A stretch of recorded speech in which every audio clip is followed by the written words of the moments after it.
Netanyahou a souvent fait ça. On sait très bien qu'il y a une différence entre la rhétorique de Netanyahou, qui est très à droite, et la politique qu'il mène, et ce depuis des années, qui est une politique beaucoup plus mesurée, beaucoup plus centriste. Et donc là, si vous voulez, la programmatique, la dynamique des élections l'année dernière l'a évidemment forcé, ne lui a pas laissé le choix que de mettre Otzma Yehudit et Itamar Ben-Gvir en premier plan, puisque c'était ce que les électeurs voulaient. Et d'un autre côté, il est bien évident, il ne s'identifie pas du tout avec le style ni avec la politique d'Itamar Ben-Gvir. Nous avons le plaisir d'être en ligne avec Myriam Shermer. Myriam, bonjour, Boker Tov. Boker Tov, Daniel. Vous êtes analyste politique et on a besoin de votre éclairage pour mieux comprendre un peu ce qui se passe dans cette crise entre Itamar Ben-Gvir et Binyamin Netanyahou. On va même parler d'une double crise, parce que sur la crise entre les deux hommes, c'est greffé une crise autour de l'Union européenne. On se demande qu'est-ce qui se passe exactement. Qui a eu l'idée intelligente de désigner Itamar Ben-Gvir pour représenter le gouvernement israélien dans une journée de l'Europe? C'est pas très malin tout cela, n'est-ce pas, d'abord? Si vous voulez, il y a plusieurs éléments. D'une part, il y a la question des sondages et du malaise de Ben-Gvir, qui comprend bien que sa popularité est en chute libre et donc qui essaye d'y réagir. Donc ça, on peut en parler tout à l'heure. Et la question de l'Europe, je pense que de cette journée européenne, je pense que c'est un peu ce qu'on a vu pendant la journée de Yom HaZikaron, Daniel. C'est-à-dire que d'un côté, certains vont faire pression en disant au ministre Ben-Gvir, faites profil bas, c'est pas le moment de jouer aux provocations. Et Ben-Gvir, lui, qui cherche à renforcer sa légitimité publique, va dire au contraire, je rempile, on veut que je me rende pas à ce discours à Beersheva, je vais y venir, je vais me comporter de la façon la plus retenue possible, en tout cas pour le personnage. Et je pense que son idée, c'est un peu de faire la même chose, c'est-à-dire de faire un peu un forcing, un passage en force en disant, voyez, cher leader européen, je peux tout à fait être un des vôtres, me comporter comme tout le monde ici dans ce rassemblement. Effectivement, du côté européen, on n'aime pas, ça fait mauvais genre. Mais si vous voulez, Binyamin Netanyahou, il est dans un conflit par rapport à ça. Parce que d'un côté, on ne peut pas avoir un ministre proéminent, avoir rendu Itamar Ben-Gvir ministre proéminent dans son gouvernement, et d'un autre côté, essayer de l'éliminer, de faire en sorte qu'on ne le voit pas. Vous voyez, ça ne va pas ensemble, Bien surtout sûr. Vu le personnage. Donc, effectivement, de la dilemme.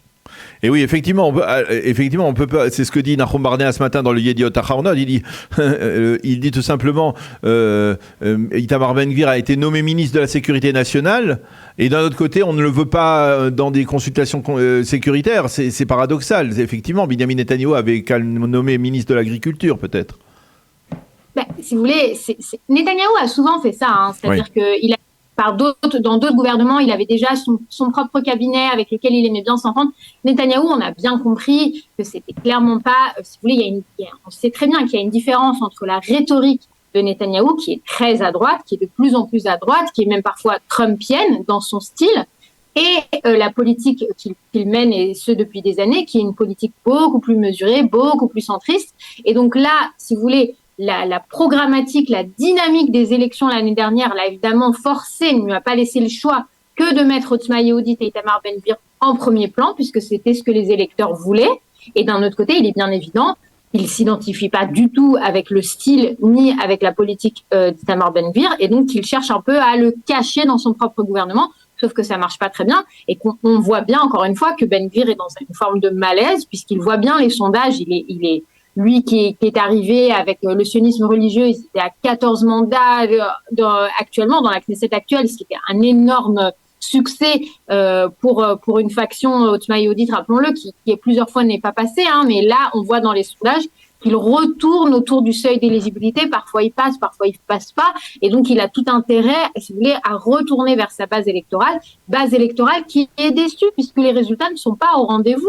Encore ce matin, les chiffres des homicides dans la société israélienne de manière générale et dans la société arabe israélienne en particulier, on parle de 71 morts depuis le début de l'année. Nous sommes que début mai, Daniel, c'est exponentiel par rapport aux années précédentes.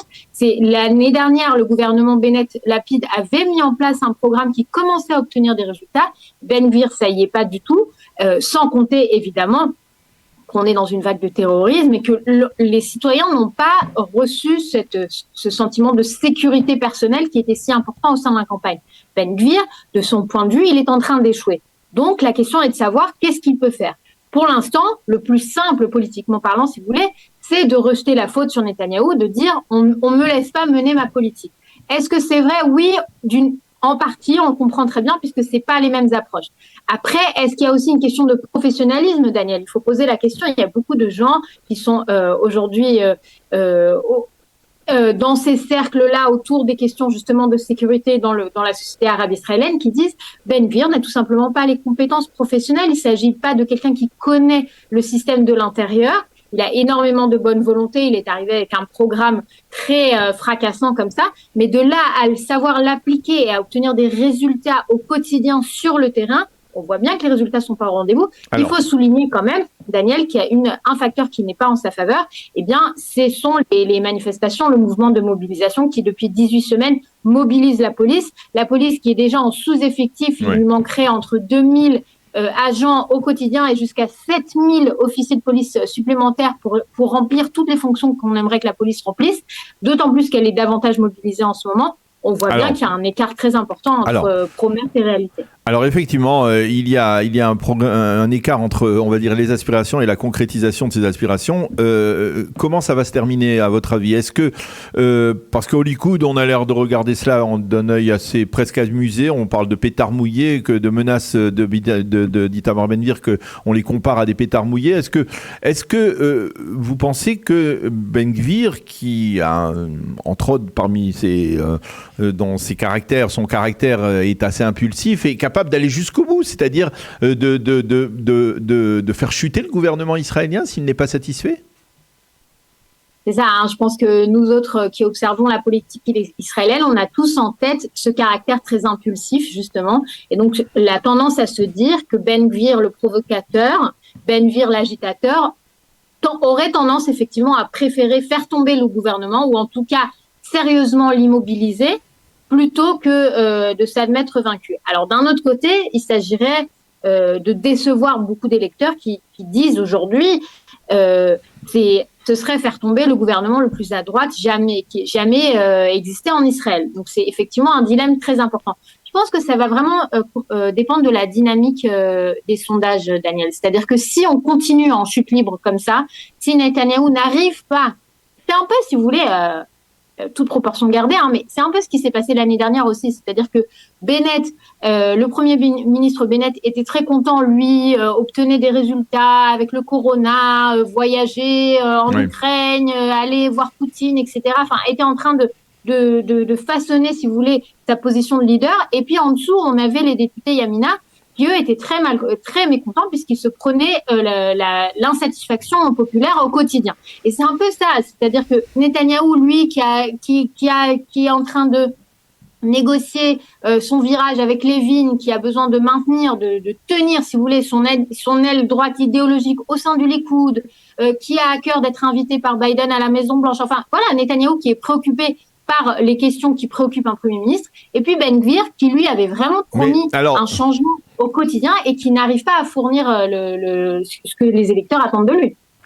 Et Binyamin Netanyahou, de son côté, a lui aussi des intérêts à montrer que on le voit d'ailleurs à travers ces derniers jours, on le voit parler d'autres sujets que la réforme judiciaire. Lui aussi, de son côté, il est en train d'essayer de calmer sa base politique, sa base électorale. Ouais, bah oui, Daniel, on voit bien la chute dans les sondages. Enfin, c'est quand même assez impressionnant. Daniel, les gens qui observent la politique israélienne depuis 2019, on avait, si vous voulez, le sentiment qu'il y avait le bloc de droite et le bloc de centre-gauche avec à la tête ce qui à l'époque était bleu-blanc. Et on disait, bleu-blanc, ça y est, ils ont maximalisé le nombre d'électeurs qu'ils peuvent obtenir. Jamais les gens vont franchir le Rubicon et passer de droite à gauche, ce qui était l'enjeu, le challenge que voulait redresser Benny Gantz. Il n'y a pas réussi pendant tous ces tours d'élection à répétition. Or là, qu'est-ce qu'on voit dans les sondages?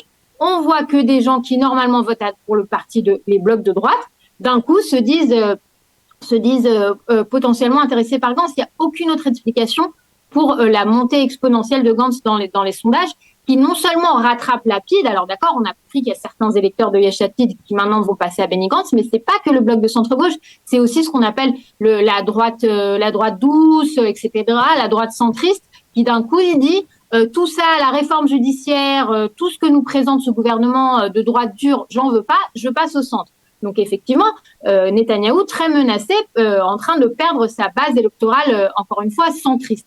Donc, qu'est-ce qu'il a fait? Il a essayé de redresser de ramener le discours vers des choses qui intéressent vraiment son électorat. Et rappelons-le, Daniel, ce qui intéressait particulièrement les électeurs pendant la campagne électorale, c'est le coût de la vie, c'est la cherté de la vie, c'était ça le grand sujet. Il y avait aussi la sécurité, mais c'était ça le grand sujet.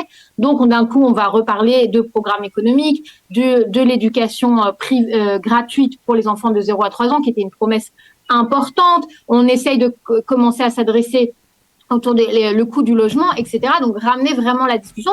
On voit dans les sondages, d'ailleurs, que la chute a cessé. C'est-à-dire que Netanyahou a réussi si vous voulez, à calmer la dégringolade. Maintenant, il s'agit de regrimper. Et pour ça, il va notamment devoir produire des résultats sur la sécurité. Et aussi, je pense, arriver à mettre un terme à cette saga de la réforme judiciaire. Alors justement, qui cause vraiment un tort important au gouvernement. Justement, alors, si vous deviez faire un pronostic, la réforme judiciaire, elle va être totalement gelée par Binyamin Netanyahou. Elle va continuer à la mode de Yariv Levin, ou alors on va trouver un compromis à la présidence de l'État? C'est une vraie question, Daniel, parce que j'aurais du mal à me risquer à faire un pronostic, parce qu'on voit que tous les côtés perdent un peu patience. C'est-à-dire que du côté de la mobilisation, on menace aujourd'hui Yair Lapid, les chefs du mouvement menacent Yair Lapid et Benny Gantz très ouvertement en leur disant vous sortez des pourparlers à la présidence immédiatement d'ici cette fin de semaine. Donc voilà. Donc est-ce que ces leaders politiques-là vont prendre le risque d'aller contre le sentiment populaire de la mobilisation? Ça, c'est d'un côté. Et du côté du gouvernement, on voit que Yariv Levin, lui, il a dit oui, mais en fait, en réalité, tout ce qu'il essaye de faire, c'est de continuer à mobiliser mobiliser ses soutiens pour bien montrer au Premier ministre que la droite la souhaite, cette réforme. Et puis on voit aussi du côté orthodoxe, les partis ultra-orthodoxes qui disent sans réforme, on n'a pas grand-chose à faire au gouvernement. C'est-à-dire que le judaïsme unifié et de la Torah a dit la semaine dernière par la voix du ministre Porouche que sans loi du contournement, ils n'avaient rien à faire dans ce gouvernement et que si Netanyahou n'arrivait pas à tenir ses promesses, qu'il s'en aille. C'est important comme phrase. Et du côté de Chasse aussi, on perd patience en disant ce qu'il voulait principalement, c'était la loi Derry 2, qui permettrait à Arié Derry de retourner siéger au gouvernement. Et pour l'instant, on n'a pas de loi à l'horizon. Donc on voit une perte de patience de ce côté-là. Est-ce que vraiment, encore une fois, ces partis vont franchir le Rubicon et dire OK, maintenant, on passe à soutenir quelqu'un d'autre? C'est très difficile parce que Netanyahou reste très populaire au sein de ces électorats-là. Je pense que au final, la réponse à la question, Daniel, ça va être de savoir est-ce que oui ou non, il va y avoir des avancées dans les procès Netanyahou, puisqu'on sait qu'en ce moment, il y a des négociations en cours pour atteindre un accord de plaidoirie. Pour l'instant, les partis sont pas du tout d'accord et la conseillère juridique du gouvernement réclame une démission de la vie publique de la part de Netanyahou, chose que j'ai du mal à voir Binyamin Netanyahou, grand politique devant l'Éternel, accepter de renoncer. Mais d'un autre côté, ce serait éviter la prison, qui est quand même très important pour lui et pour son héritage historique. Si on aboutit d'un coup à une avancée spectaculaire, à une percée comme ça dans les négociations au sein des partis, je pense que du coup, on aura la réponse sur la réforme judiciaire.